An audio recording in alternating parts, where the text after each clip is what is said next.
Om Namo Bhagavate Vasudevaya. Om Namo Bhagavate Vasudevaya. Om Namo Bhagavate Vasudevaya. Nama Om Vishnu Padaya Krishna Preshtaya Bhutale Srimade Bhakti Vedanta Swami Nithinamine. Namaste Saraswate Deve Gauravani Pracharine Nirvishesha Shunyavadi Paschatya Deshatarine. Vancha Kalpatarupyas Chagrapa Sindhupya Evacha Patitanam Pavanipyo Vaishnavepyo Namo Namaha. Jai Shri Krishna Chaitanya Prabhu Nityananda Shri Advaita Gadadhara Srivasa Adi Gaur Bhaktavrinda. Hare Krishna Krishna Krishna Hare Hare Hare Rama Rama Hare Hare. Hare Krishna Krishna Krishna Hare Hare Hare Rama Rama Hare Hare. Hare Krishna Krishna Krishna Hare Hare Hare Rama Rama Hare Hare. So there is a small story in Canto 10, Chapter 11, Text 10 and 11. One day a fruit vendor came before the house of Nanda Maharaj, and upon hearing the vendor call, "If anyone wants fruits, please come and take them from me." Child Krishna immediately took some grains in his palm and went to get fruit in exchange. And in those days, exchange was by barter. Krishna's palm was so small that he was not very careful to hold the grains tight, so he was dropping them. And the vendor who came to sell the fruits saw this, and she was very much captivated by the beauty of the Lord. So she immediately accepted whatever few grains were left in his palm and filled Krishna's hand with fruits. And in the meantime, the vendor saw her whole basket of fruit had become filled with jewels. So we can see the Lord is the bestower of all benedictions. And if someone gives something to the Lord, he is not the loser, he is the gainer by million times. So Krishna says in Bhagavad Gita 9.26, Patram Pushpam Phalam Toyam Yome Bhaktya Prayachati Tat Aham Bhakti Upahritam. So, in the purport given by His Divine Grace A.C. Bhaktivedanta Swami Prabhupada, Krishna is so kind that if anyone offers him a leaf, a fruit, a flower, or some water, he will immediately accept it. The only condition is it should be offered with bhakti, because in this words we can see the bhakti is used twice. Otherwise, if someone is puffed up with false prestige, thinking I have so much opulence and I am giving something to Krishna, then Krishna will not accept it. The fruit vendor, although she was a poor woman, she dealt with Krishna with great affection, saying, "Krishna, you have come to me to take some fruits in exchange for grains. All the grains have fallen, but still you may take whatever you like." So thus she filled Krishna's palm with whatever fruits he could carry. So what did Krishna do for that? In exchange, Krishna filled her whole basket with jewels and gold. So Srila Prabhupada says from this incident we should learn that for anything that is offered to Krishna with love and affection, Krishna can reciprocate many millions of times over, both materially and spiritually. But the basic principle is exchange of love between devotee and Krishna.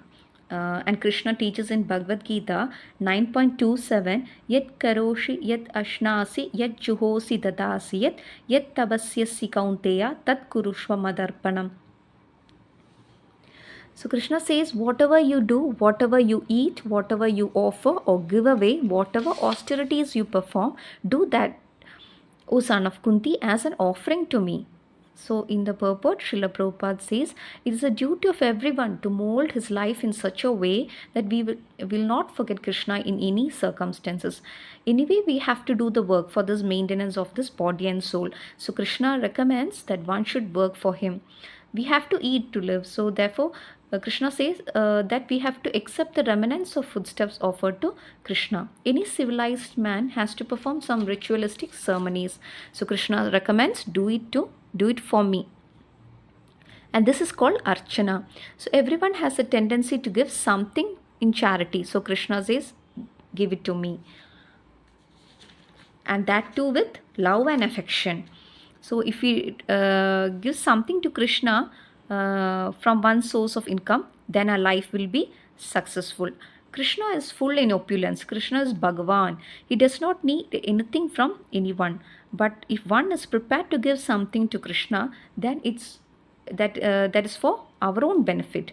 The example what Srila Prabhupada gives is, when one real face is decorated, the reflection of one face is automatically decorated. Similarly, if you are trying to serve Krishna as parts and parcels or reflections of Krishna, then we will become happy in exchange. Krishna is always happy, he is Atma Rama. He is fully satisfied in his own opulence. In Bhagavad Gita 8.21, the Prabhupada explains the Dham, the abode of Lord Krishna, as described in Brahma Samhita, as Chintamani Dham, a place where all desires are fulfilled.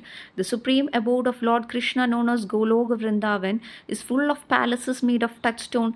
There are also trees called desire trees that can supply any type of eatable upon demand, and there are cows, Surabhi cows, which supply a limitless supply of milk. So in this abode, the Lord is served by hundreds of thousands of goddesses of fortune, Lakshmi. So the Lord is always full in all opulences. He is Atma Rama.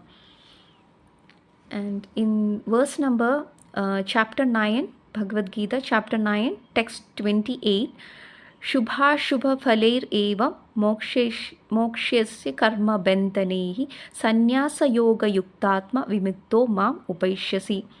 So Krishna says, in this way you will become free from bondage to work and its auspicious and inauspicious results. With your mind fixed on me in this principle of renunciation, you will become liberated and come to me. So this particular verse teaches how we can offer all our actions to Krishna, and that is going to purify us from all the karmic bondage. So in the purport by His Divine Grace Bhaktivedanta Swami Srila Prabhupada said that Rupa Goswami says, as long as we are in this material world, we have to act. We cannot cease acting. Therefore, if actions are performed and fruits are given to Krishna, it's called Yukta Vairagya. And actually situated in such a renunciation, such activities can clear the mirror of the mind, and we can gradually progress in spiritual realization, and ultimately we can surrender to the Lord completely. And what is the end result? We become liberated. And here Krishna says what kind of liberation we attained. By this liberation, he does not become one with Brahmajyoti, but we enter into the planet of the Supreme Lord, because the Lord says, Mam Upaishyasi. He will come back to me, come back to Godhead. So anyone who has no interest but dedicate his life to the service of Lord is actually a sannyasi. The Lord says in Bhagavad Gita chapter 6.47, Yogi Nam Api Sarvesham, any person who is completely meditating on Krishna 24 hours a day, chanting the Hare Krishna mantra, doing his service, he is surely the greatest meditator and greatest yogi. So such a person always think himself as a servant of Krishna, and is completely dependent upon the will of Krishna. As such, whatever he does it for the benefit of Lord. Whatever actions he performs it as a service for the Lord.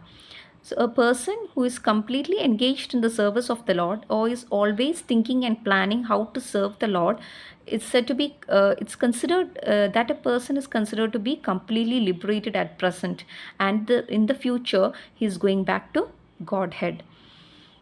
Prabhupada also explains that verse, that if you dovetail our activities in Krishna consciousness, then you become liberated from all the reactions. Because in Bhagavad Gita, Arjuna was thinking of so many reactions for his fighting. But when he understood that if I fight for Krishna, there is no reaction. Therefore, everything, whatever charity, austerities, food we eat, work we do, it should be done for Krishna. Then we can neutralize the actions and reactions, and we become liberated. If you do some work that is good work or bad work, that will not lead you to liberation, because bondage is still there. If you act in Krishna consciousness, then you will get liberated. And the Lord assures it that we are getting transferred to the spiritual planet, Mam Upaishyasi. Krishna says you can get me. So all activities performed in Krishna consciousness constitute the true renunciation. Thank you. Hare Krishna.